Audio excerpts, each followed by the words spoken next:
Hello, đây là kênh học vẽ Dung Văn Dung Vẽ. Ở video này mình sẽ hướng dẫn các bạn cách tạo canvas mới trong phần mềm Procreate. Đầu tiên các bạn hãy mở phần mềm Procreate ra nhé.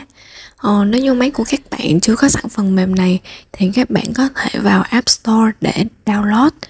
Do phần mềm này sẽ có tính phí nên các bạn sẽ cần phải thực hiện thanh toán theo các bước hướng dẫn của App Store. Sau khi mở phần mềm ra thì mình sẽ thấy có rất là nhiều project cũ mà mình đã làm từ trên xuống dưới như thế này.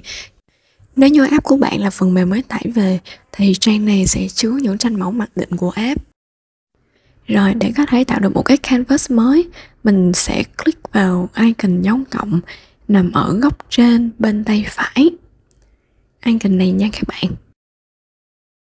Sau khi click vào thì mình sẽ thấy được một danh sách các kích thước mà mình có thể tự chọn được.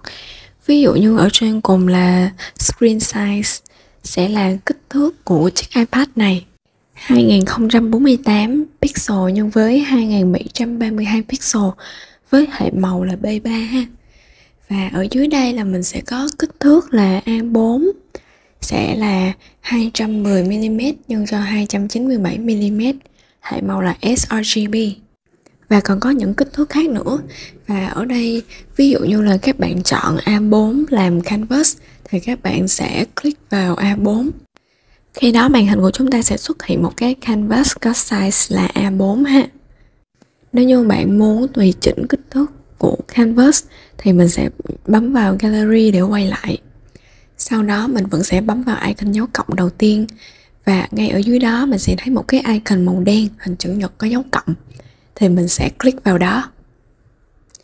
Sau khi click vào thì sẽ dẫn mình đến một cái trang tên là Custom Canvas. Custom Canvas. Mình sẽ ở ngay tab đầu tiên luôn là tab Dimension. Đây là tab mà mình dùng để điều chỉnh kích thước, chiều dài, chiều rộng của cái canvas. Sau đó là mình còn có thể chỉnh lại tên của cái tranh của mình ở đây nữa.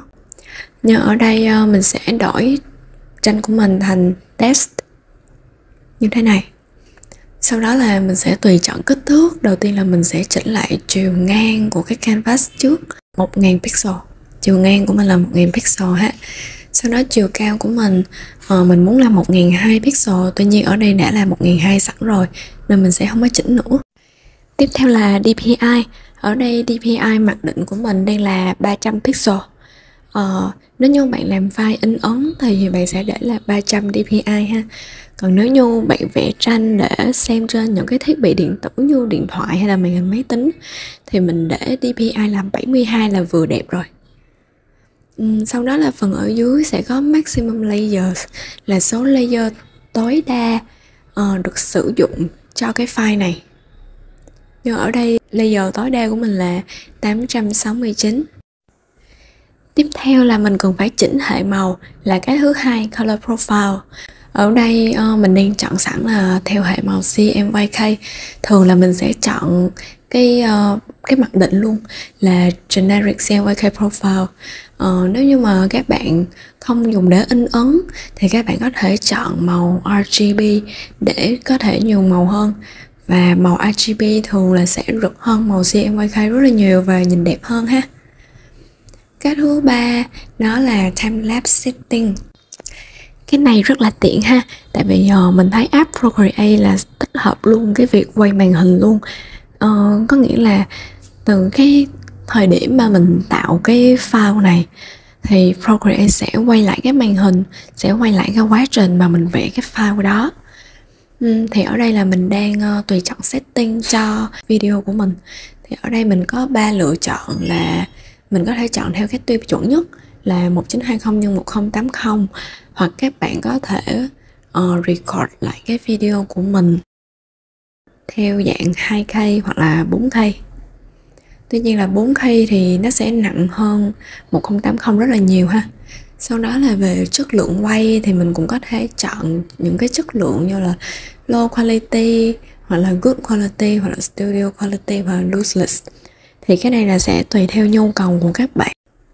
Rồi tiếp theo là phần tùy chỉnh màu nền. Ở đây có hai phần. Phần đầu tiên là background color.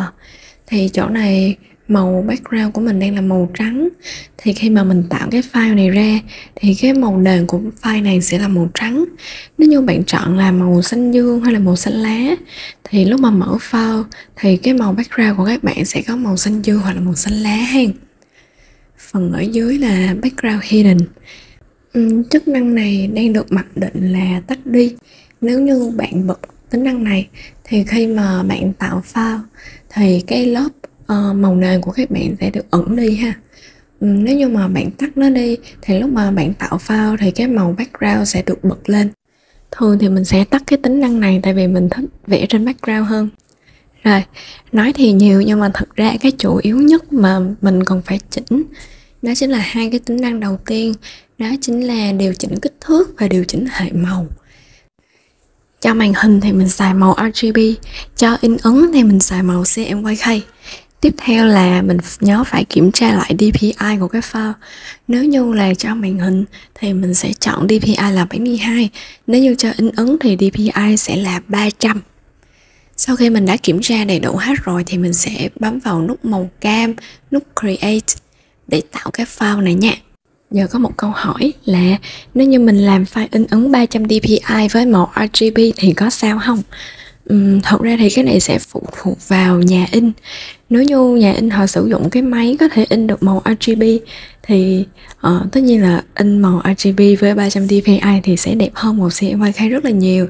Nên điều quan trọng nhất đó là trước khi in ấn là mình cần phải xác nhận với nhà in để xem máy in của họ sử dụng hệ màu gì. Thật ra thì CMYK vẫn là hệ màu phổ biến nhất cho in ấn nha các bạn. Sau khi tạo file thì mình vẫn có thể kiểm tra được kích thước của cái tờ giấy. Ở góc trái trên cùng mình sẽ chọn cái icon đầu tiên kế bên chữ gallery. Sau đó mình sẽ chọn canvas là icon thứ hai, canvas nha. Sau đó mình sẽ chọn canvas information nằm ở góc cuối cùng. Thì ở đây mình sẽ thấy được cái ngày tạo ra cái file này. Sau đó ở phần thứ hai đó chính là kích thước của cái file. Mình có thể thấy được chiều dài, chiều rộng, sau đó là DPI đang là 300 DPI hen. Sau đó mình còn có thể kiểm tra hệ màu nữa, đó là cái thứ tư, color profile. Nhưng ở đây hệ màu của mình đang là RGB. Xem xong rồi thì mình sẽ bấm tắt. Video của mình đến đây là kết thúc. Nếu như bạn thích content của mình thì các bạn đừng quên hãy nhấn subscribe kênh Dung Văn Dung Vẽ để theo dõi những video mới nhất từ mình nha. Xin cảm ơn các bạn, hẹn gặp lại.